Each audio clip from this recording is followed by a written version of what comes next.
Shake സ്തുതിയായിരിക്കട്ടെ.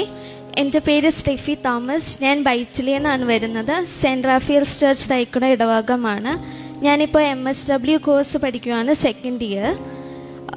എനിക്ക് സാക്ഷ്യം പറയാൻ, ഞാൻ 2022 ഡിസംബർ 4-ാം തീയതിയാണ് ഉടമ്പടി എടുത്തത്. ആദ്യം പറയാനുണ്ടെന്ന് വെച്ചാൽ എനിക്ക് 21 വർഷമായിട്ട് കഠിനമായ വയറുവേദനയുള്ള ആളായിരുന്നു. അതായത് ഏത് ഭക്ഷണം കഴിച്ചാലും എനിക്ക് പെട്ടെന്ന് ഗ്യാസ് കയറുകയും അതിന് സംബന്ധമായിട്ട് എനിക്ക് കഠിന വയറുവേദന വരികയും പിന്നെ ടോയ്ലറ്റിൽ പോകാൻ ബുദ്ധിമുട്ട് വരികയും ചെയ്യുന്ന അവസ്ഥയുണ്ടായിരുന്നു. എനിക്ക് പ്രത്യേകമായിട്ട് എനിക്ക് ചിക്കൻ എപ്പോൾ കഴിച്ചാലും അപ്പോൾ തന്നെ എനിക്ക് വയറുവേദന വന്ന് ഭയങ്കര ബുദ്ധിമുട്ടായിരുന്നു. അപ്പോൾ ആ വയറുവേദന എന്ന് പറഞ്ഞാൽ എനിക്ക് മരിച്ചു പോകുന്ന അവസ്ഥ പോലത്തെ ഒരു വേദനയായിരുന്നു. അപ്പം മമ്മിക്ക് മാത്രമേ അറിയുള്ളൂ ആ വേദന, കാരണം മമ്മിയാണ് കൂടുതലും അത് കണ്ടിട്ടുള്ളത്. അപ്പോൾ എനിക്ക് പുറത്തൊക്കെ പോകുമ്പോഴായാലും എനിക്ക് മറ്റുള്ളവർ അങ്ങനത്തെ ഫുഡൊക്കെ കഴിക്കുമ്പോൾ എനിക്കും ഭയങ്കര വിഷമമായിരുന്നു. കാരണം എനിക്ക് പേടിയായിരുന്നു ചില ഫുഡുകൾ കഴിക്കാൻ. കാരണം ഈ വയറുവേദന പുറത്ത് ഇതുവരെ എനിക്ക് ആ വീട്ടിൽ മാത്രമേ ഈ വയറുവേദന വന്നിട്ടുള്ളൂ. ദൈവം സഹായിച്ച് പുറത്ത് ഇതുവരെ എനിക്ക് വന്നിട്ടില്ല. അങ്ങനെ വരല്ലേ എന്ന് വിചാരിച്ചുകൊണ്ട് ഞാൻ കുറേ ഫുഡ് ഞാൻ കഴിക്കാണ്ടിരുന്നിട്ടുണ്ട്. അതുകൊണ്ട് തന്നെ പണ്ടത്തെ ഫോട്ടോ നോക്കിയാലും എനിക്ക് ഭയങ്കര മെലിഞ്ഞിട്ടായിരുന്നു ഞാൻ ഇരുന്നത്. ഒന്നും കഴിക്കാൻ പറ്റൂലായിരുന്നു. ഉടമ്പടി എടുത്തതിന് ശേഷം ഞാൻ ഉടമ്പടി എടുത്തു. അപ്പം തന്നെ എനിക്ക് അതിൻ്റെ റിസൾട്ട് വന്നു. എനിക്ക് ചിക്കൻ കഴിക്കാൻ പറ്റുന്നുണ്ട്. ഇപ്പോൾ എന്ത് ഭക്ഷണം കഴിച്ചാലും എനിക്കിപ്പോൾ ഗ്യാസിൻ്റെ പ്രോബ്ലം തന്നെയില്ല.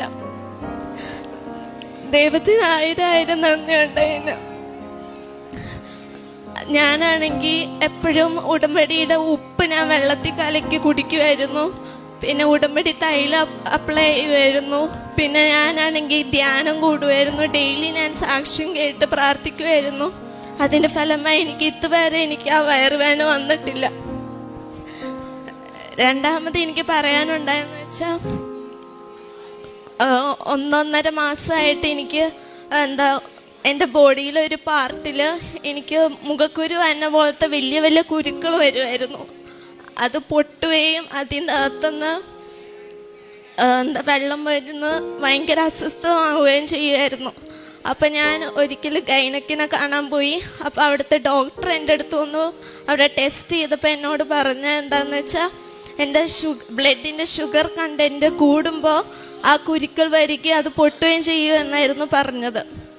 എന്നിട്ട് ഡോക്ടർ പരിഹാരമായിട്ട് പറഞ്ഞ എന്താണെന്ന് വെച്ചാൽ ഷുഗർ ഫുള്ളായിട്ട് എൻ്റെ ജീവിതത്തിൽ നിന്ന് കട്ട് ചെയ്യണം എന്നാണ് പറഞ്ഞത്. ഷുഗർ കണ്ടൻറ്റ് ഒരിക്കലും എൻ്റെ ശരീരത്തിനുള്ളിൽ കയറ്റില്ലെന്ന് മാത്രമാണ് എന്നോട് പറഞ്ഞത്.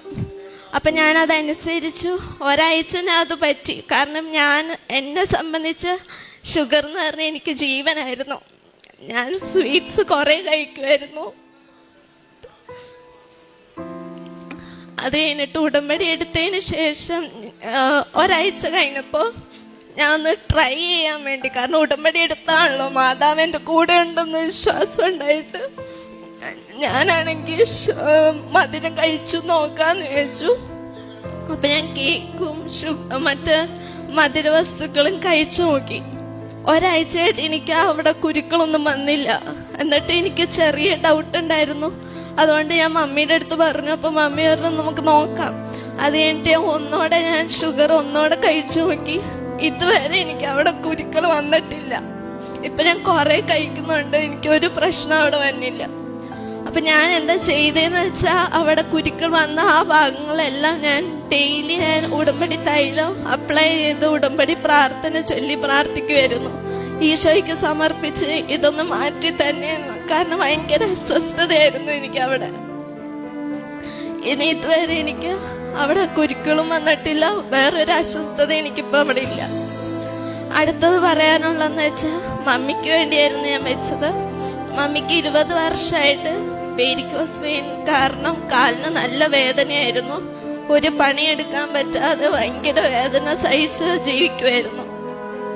അപ്പം ഞാൻ എന്താ ചെയ്തതെന്ന് വെച്ചാൽ ഉടമ്പടി എടുത്താണല്ലോ എന്ന് വിചാരിച്ചു മാതാവ് കൂടെ ഉണ്ടെന്നുള്ള ധൈര്യത്തിൽ ഞാൻ ഡെയിലി വൈകുന്നേരത്തെ കുടുംബ പ്രാർത്ഥനയ്ക്ക് ശേഷം ഞാൻ മമ്മിയുടെ കാലിൻ്റെ എളി തൊട്ട് അടി വരെ ഞാൻ ഫുള്ളും ഉടമ്പടി തൈലം അപ്ലൈ ചെയ്ത് ഉടമ്പടി പ്രാർത്ഥന ചൊല്ലി സമർപ്പിച്ചിട്ട് പ്രാർത്ഥിക്കുമായിരുന്നു. അതിന് ഫലമായി ഇതുവരെ മമ്മിക്ക് ആ കാൽവേദന വന്നിട്ടില്ല. അടുത്തത് ഞാൻ പപ്പയുടെ കാര്യമാണ് എനിക്കിവിടെ പറയാനുള്ളത്. പപ്പയുടെ കാൽമുട്ടാണെങ്കിൽ രണ്ടായിട്ട് ഡിവൈഡ് ചെയ്ത പോലെയായിരുന്നു ഇരുന്നത്. നടുക്കാണെങ്കിൽ ഒരു മാംസം പോലും ഇല്ലാത്ത പോലെ. അവിടെ തൊട്ട് നോക്കുമ്പോൾ എന്നെ പേടിയാവുമായിരുന്നു. കാൽമുട്ടുണ്ടോന്ന് വരെ പേടിച്ചു പോകും, ആ അവസ്ഥയായിരുന്നു. അപ്പൊ ഞാൻ പപ്പക്കും ഞാൻ ഇതുപോലെ തന്നെ വൈകുന്നേരത്തെ കുടുംബ പ്രാർത്ഥനയ്ക്ക് ശേഷം മമ്മിക്ക് ചെയ്ത പോലെ തന്നെ പപ്പക്ക് ഞാൻ അവളെ കാൽമുട്ടിന്റെ അവിടെ ഞാൻ ഉടമ്പടി തൈലം അപ്ലൈ ചെയ്ത് പ്രാർത്ഥിക്കുമായിരുന്നു. പിന്നെ ഇത് എപ്പോഴും പപ്പയാണെങ്കിൽ നടക്കുമ്പോഴും കാലാണെങ്കിൽ വലിച്ചോണ്ടായിരുന്നു നടക്കുന്നത്. കാണുമ്പോൾ എനിക്ക് വിഷമാവുമായിരുന്നു. സ്റ്റെപ്പ് കയറാൻ പറ്റുന്നില്ല. സോറി. അപ്പൊ ഞാൻ അത് അപ്ലൈ ചെയ്ത് കഴിഞ്ഞതിന് ശേഷം പപ്പയുടെ ആ കാൽമുട്ട് പഴയതുപോലെ ആവുകയും മുഴുവൻ ആ മാംസം അവിടെ ഉണ്ടാവുകയും ചെയ്തു. ഇപ്പൊ നടക്കുന്നതിനോ സ്റ്റെപ്പ് കയറുന്നതിനോ ഒരു കുഴപ്പമില്ല. അടുത്ത സാക്ഷ്യം പറയാൻ എന്താന്ന് വെച്ചാൽ എൻ്റെ കാൽപാദത്തിന്റെ അടിയില് തൊലി ഇങ്ങനെ വലിയ കഷ്ണമായിട്ട് പൊളിഞ്ഞു പോവുമായിരുന്നു. ചില സമയത്തൊക്കെ സിസേഴ്സ് വെച്ച് മുറിച്ചു കളയേണ്ട അവസ്ഥ വന്നായിരുന്നു. അത്രയും തൊലി പോയിട്ട് ഭയങ്കര മോശമായിട്ട് അവസ്ഥയിൽ എൻ്റെ കാലിന്റെ അടി ഇരിക്കുമായിരുന്നു. അപ്പൊ എനിക്ക് പള്ളിയിലൊക്കെ പോകുമ്പോ ഭയങ്കര നാണക്കേട് പോലെ തോന്നുമായിരുന്നു. കാരണം കാൽ മുട്ടുകുത്തുമ്പോ മറ്റുള്ളവർക്ക് എന്ത് വിചാരിക്കും എന്ന് വിചാരിച്ച് അത്ര മോശമായ അവസ്ഥയിലായിരുന്നു എൻ്റെ കാലിന്റെ അടി ഇരുന്നത്. അപ്പൊ ഞാൻ സോക്സ് ഒക്കെ ഇട്ടോണ്ടായിരുന്നു പള്ളിയിലൊക്കെ പോവാറ്. അപ്പൊ ചിലവര് എന്നോട് ചോദിച്ചിട്ടുണ്ട്. അപ്പൊ ഞാൻ പറഞ്ഞു വെറുതെ ഇട്ടതാന്നൊക്കെ പറഞ്ഞ് ഞാൻ മാറുമായിരുന്നു. അപ്പൊ മമ്മിയാണെങ്കിൽ എനിക്ക് ഡെയിലി ഉടമ്പടി തൈലം ആ കാലിന്റെ അടിയിൽ അപ്ലൈ ചെയ്ത് പ്രാർത്ഥിച്ചു. അതിനുശേഷം എനിക്കിപ്പോ ഒരു പ്രശ്നമില്ല. കാലിന്റെ അടിയിൽ സ്മൂത്ത് സ്കിന്നായിട്ട് വന്ന് ഇപ്പൊ തൊലി പൊളിയണമില്ല, ഒന്നും ചെയ്യണില്ല. മുഴുവനായിട്ട് അത് സൗഖ്യം പ്രാപിച്ചു. ഇത്രയും സഹായം തന്ന മാതാവിനും ഈശോയ്ക്കും ഒരുപാട് നന്ദിയുണ്ട്. ഞാനാണെങ്കിൽ എനിക്ക് ഉടമ്പടി എടുത്തതിന് ശേഷം ഞാൻ ഉടമ്പടി പത്രമാണെങ്കിൽ ഓരോ വീട്ടിലും എൻ്റെ അയൽവാസി അറിയുന്നവരറിയാത്തവരുടെ ഓരോ വീട്ടിലും ഡോറി മുട്ടി അവരെ വിളിച്ച് അവർക്ക് ഉടമ്പടി അറിയോന്ന് ചോദിച്ചു. അങ്ങനെയാണ് ഞാൻ ആ പത്രം ഓരോ വീട്ടിലും കയറി കൊടുക്കാറുണ്ടായിരുന്നത്.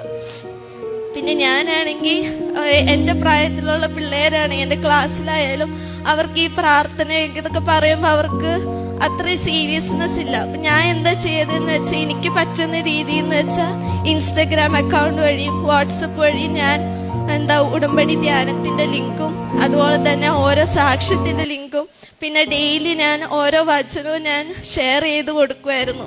അങ്ങനെ ചെയ്തു കൊടുക്കുമ്പോഴും ചിലവർ എന്നെ ഇൻസ്റ്റഗ്രാം വഴിയായാലും എൻ്റെ ഫ്രണ്ട്സ് എന്നെ മെസ്സേജ് ചെയ്ത് കളിയാക്കുകയൊക്കെ ചെയ്തായിരുന്നു. എന്തിനാണ് ഇത്രയും ഇങ്ങനെ അയച്ചു കൊടുക്കണത്, എന്നുവെച്ചാൽ ക്രിസ്ത്യാനിയായിട്ട് മാറണമെന്നൊക്കെ പ്രേരിപ്പിക്കുന്ന രീതിയിലാണ് നിങ്ങളിങ്ങനെ ചെയ്യുന്നതെന്നൊക്കെ പറഞ്ഞ് എനിക്ക് മെസ്സേജ് ചെയ്തായിരുന്നു. അപ്പം എനിക്ക് ആദ്യം അത് കണ്ടപ്പോൾ എനിക്ക് വിഷമം വന്നിട്ട് ഞാൻ മമ്മിയുടെ അടുത്ത് പറഞ്ഞു, മമ്മി എന്തുകൊണ്ടാണ് അവരിങ്ങനെ പറയുന്നത്?